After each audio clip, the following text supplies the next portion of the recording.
কেন আমরা ছেলে মেকআপ আর্টিস্ট দিয়ে মেয়েরা কাজ করি, এটা নিশ্চয়ই আপনারাও আমার সাথে একমত হবেন। কিন্তু এই বিষয়টি সম্পূর্ণ ভুল। তারা আসলে আমাদের ভাইদের মতোই এবং পরিবারেরই একটি অংশ। আমরা মেয়ে মেকআপ আর্টিস্ট দিয়েও মেকআপ করি, ছেলে মেকআপ আর্টিস্ট দিয়েও মেকআপ করি। কিছু কিছু প্রফেশন থাকে যেখানে আসলে জেন্ডার বিবেচনা করা যায় না, যেমন ডাক্তার। আমরা একজন ডাক্তারের কাছে যাই, সেখানে পুরুষ ডাক্তার হতে পারে, মহিলা ডাক্তারও হতে পারে, তাই না? যেমন এই যে জার্নালিস্ট, আপনারা অনেক বোনেরাও আছেন, এই যে আমার পাশে বোনেরা আছে, সামনে আছে।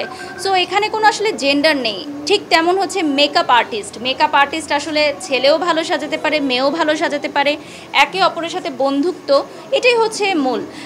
আমার মেকআপটা কেমন হবে, কিভাবে আমাকে ভালো লাগবে, এটা যদি একটা ছেলে মেকআপ আর্টিস্ট বুঝে তাহলে তার সাথেই আমি কমফোর্ট, যদি মেয়ে মেকআপ আর্টিস্ট বুঝে তার সাথেই আমি কমফোর্ট। বিষয়টা এরকম। তো এটাকে নেগেটিভভাবে আসলে প্রসার করার জন্য আমি কখনোই সাপোর্ট করি না। তো দর্শকদের আসলে এই ভুলটা একটু ভাঙিয়ে দিতে চাই। কোনো আর্টিস্টই পরিপূর্ণভাবে নিজেকে প্রেজেন্ট করতে পারে না যদি মেকআপ আর্টিস্ট ভালো না হয়। একটা ভালো মেকআপ আর্টিস্ট একজনকে তারকা বানিয়ে দিতে পারে, আবার একজন খারাপ মেকআপ আর্টিস্ট একজন আর্টিস্টের গ্ল্যামার নষ্ট করে দিতে পারে। এটা আমি যখন মিডিয়াতে মানে জার্নি শুরু করি তখনই আমি এটা শুনেছি আমার সিনিয়রদের কাছ থেকে, যে মেকআপ আর্টিস্ট খুবই গুরুত্বপূর্ণ, কারণ আমরা ক্যামেরায় সবাই গ্ল্যামারাসভাবে নিজেদেরকে ফুটিয়ে তুলতে চাই।